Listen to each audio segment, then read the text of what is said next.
سبحان الذي أسرى بعبده ليلا من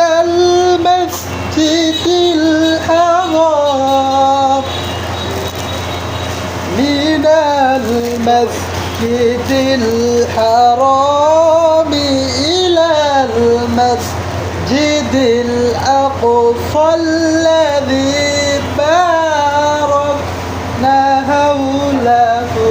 لنريه